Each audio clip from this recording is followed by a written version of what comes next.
Viewers, যে গরুর উলান খুলে যায় কিংবা ম্যাস্ট্রেট হয় কি কারণে হয় এবং খুবই সীমিত খরচে, ডাক্তারের পরামর্শ ছাড়াই খুব সীমিত খরচে আজ আপনাদের দেখাবো। নামমাত্র টাকা, সেই টাকা দিয়েই আপনি নিজেই ঘরোয়া পদ্ধতিতে, যেটা সনাতন পদ্ধতি বলা যায় অ্যাকচুয়ালি, সেই পদ্ধতিতে আপনি এত বড় একটা প্রবলেম সলভ করতে পারবেন। চলুন আপনাকে দেখাই, কথা না বাড়িয়ে আপনাদের কাজের জিনিস দেখাই। আপনারা হয়তো অনেক অপেক্ষায় আছেন, সেই জন্য আপনাদের কাজটাই দেখাই। গরু হয়তো এখন সহজে হাত দিতে দিবে না, কারণ তার ওলানটা ফুলে আছে, বুঝছেন? দেখা আমার এই ওলানের সমস্যা নাই, এগুলো নরম। পিছিয়ে লাস্টের এই ওলানটার সমস্যা, প্রচন্ড গরম হয়ে আছে। দেখেন দুধ দুয়াতে গেলেই সে ডিস্টার্ব করবে। দেখেন ছানার মতো বের হচ্ছে দুধগুলা, দেখেন পুরা ছানার মতো। মানে এগুলা হচ্ছে তার ব্যথা, প্রচন্ড ব্যথা, স্বাভাবিক না। এই ছানাগুলা যত থাকবে ততই আপনার সমস্যা হবে। চেষ্টা করবেন সম্পূর্ণ গুলা ফেলে নেওয়ার জন্য। আপনি হয়তো দুধ দেওয়ার সময় বাটটা কসকস করতে পারে, একটু মোটা হয়ে যেতে পারে কিংবা হার্ড হয়ে যেতে পারে। এই জন্য এইগুলা সম্পূর্ণ ফেলে দিলে মানে গরুও অনেক আরাম পাবে। সর্বপ্রথম এগুলা ফেলে নিয়ে আপনি একটা কাজ করবেন, বরফ, ফ্রিজে বরফ রেখে দিবেন, বাটিতে হোক কোনো ছোট যে কোনো কিছুতেই রেখে দিয়ে বরফ দিয়ে সর্বপ্রথম ম্যাসেজ করবেন। এই ম্যাসেজটাই মেন। আমি আপনাদের দেখাচ্ছি বরফ দিয়ে কিভাবে ম্যাসেজ করবেন, তারপরে কি কি পদ্ধতিতে আরো কি কি ম্যাসেজ করলে আপনার এই সমস্যায় সমাধান করতে পারবেন। চলুন দেখাই। না দেখেন প্রচন্ড ফুলে আছে, শক্ত। এই ওলানটা হচ্ছে প্রচন্ড শক্ত, সে ব্যথায় কাতরাচ্ছে, মানে হাত দিয়ে দিচ্ছে না। এরকম এক টুকরা বরফের টুকরা নেবেন, ফ্রিজে রেখে দিবেন। চেষ্টা করবেন এই বরফ দিয়ে ম্যাসেজ করার জন্য। দেখেন সে হয়তো ম্যাসেজ করতে দিচ্ছে না। খুব এইভাবে যত পারেন ম্যাসেজ করবেন, যত ম্যাসেজ করবেন তত ভালো। ওলানটা হাত দিলে দেখতে পাবেন প্রচন্ড গরম হয়ে আছে। ম্যাসেজ করলে সে একটু আরাম পাবে। আপনার হয়তো ম্যাসেজ করতে করতে হাত ঠান্ডায় সমস্যা হয়ে যেতে পারে। আপনি একটা কাপড় নিতে পারেন, কাপড়ের ভিতর এভাবে মুড়িয়ে নিলে আপনার হাতটা একটু সেফ থাকবে। নাহলে অত ঠান্ডা হয়তো আপনি সহ্য করতে পারবেন না বরফের বেশিক্ষণ। যদি পারেন ডাইরেক্ট দিবেন, আর যদি না পারেন তাহলে চেষ্টা করবেন কাপড় দিয়ে পেঁচিয়ে নেওয়ার। দেখেন সে প্রচন্ড অসুস্থ, মানে শান্তি পাচ্ছে না, সে মেসেজ করতেই দিচ্ছে না, কষ্ট পাচ্ছে।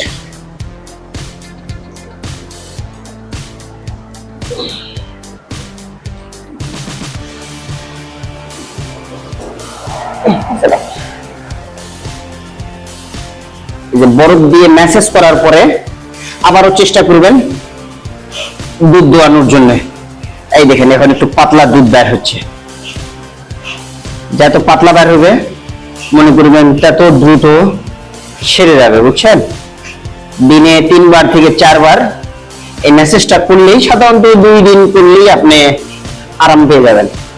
অনেকে 3 বার করে, কিন্তু আমি 4 বারই করি। এর আগেও আরেকটা গরুর আমার এরকম সমস্যা হয়ে গেছিল। আমি 4 বার করি, সকালে দুধ দেওয়ার সময়, দুপুরে গোসল করার সময়, আবার বিকালে যখন দুধ দোয়াই সেই সময়, আবার রাতে যখন আমি আরেকবার দেখতে আসি পরিষ্কার করি সেই সময়। এই 4 বার করলে যে দুধ অনেকটাই ফ্রেশ হয়ে গেল আল্লাহর রহমতে।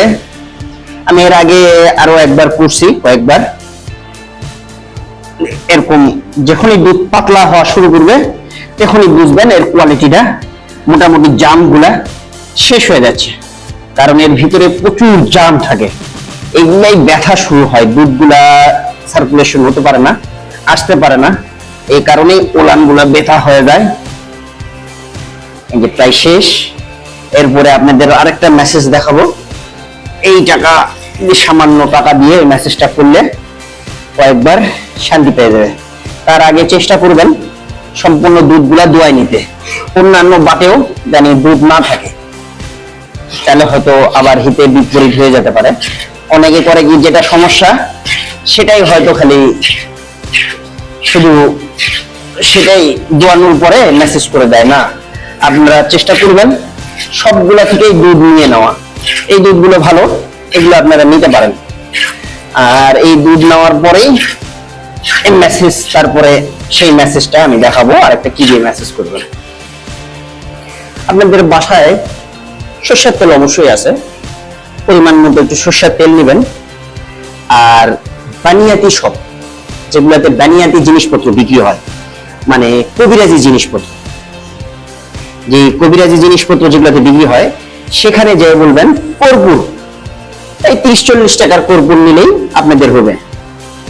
এই সাদা সাদা লবণের মতো দেখতে এই কর্পূর গুলা এই সরষের তেলে মিক্স করবেন। এটা সনাতন সিস্টেম হলেও, মানে এই আধুনিক যুগেও অনেক কার্যকর। এত অল্প খরচে যে এত সুন্দর একটা রোগ নিরাময় করা যায় তা বলা বাহুল্য।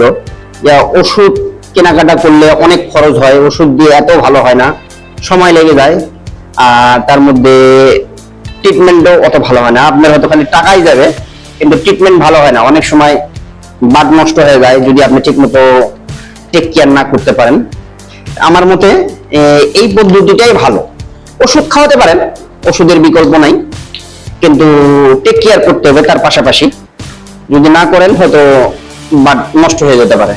আপনারা এইভাবে গুলিয়ে নিয়ে মেসেজ যত ভালোভাবে মেসেজ করতে পারেন, এরকম করে হাতে নিয়ে এইভাবে ভালো করে মেসেজ করবেন।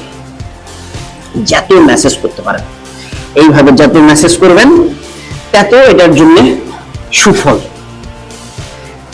মেসেজ করতে দেখবেন এই যে ইনশাআল্লাহ এই যে কিছু হালকা হালকা ছানা ছানা পাওয়া যাচ্ছে। আল্লাহর রহমতে হয়তো আর 2 বার করলে হয়তো আমারটা ভালো হয়ে যাবে ইনশাআল্লাহ।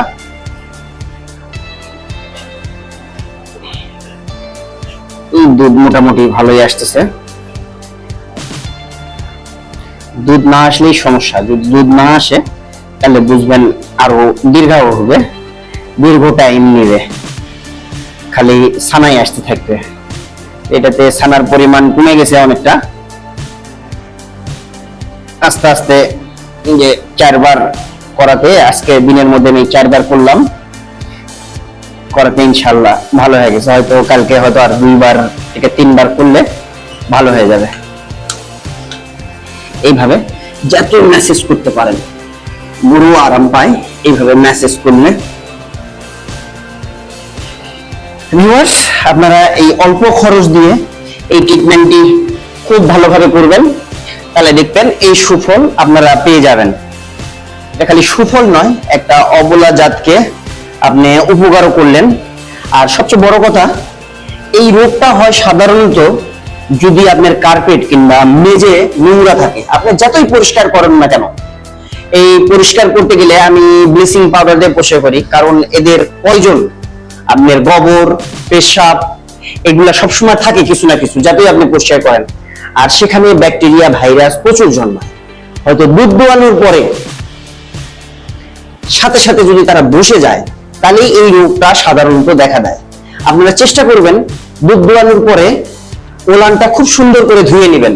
ধুয়ে নেওয়ার পরে ওদের কোন খাবারটা পছন্দ, ঘাস না খড়, কোন জিনিসটা ওরা পছন্দ করে, সেই জিনিসে তাদের ব্যস্ত রাখবেন। তাহলে সেই জিনিসটা তারা যখন খাওয়া দাওয়া করবে, তাই আধা ঘন্টার মতো তারা ব্যস্ত থাকবে, তারা শুবে না, বসবে না। আর সেই কারণেই এই রোগটা হবে না।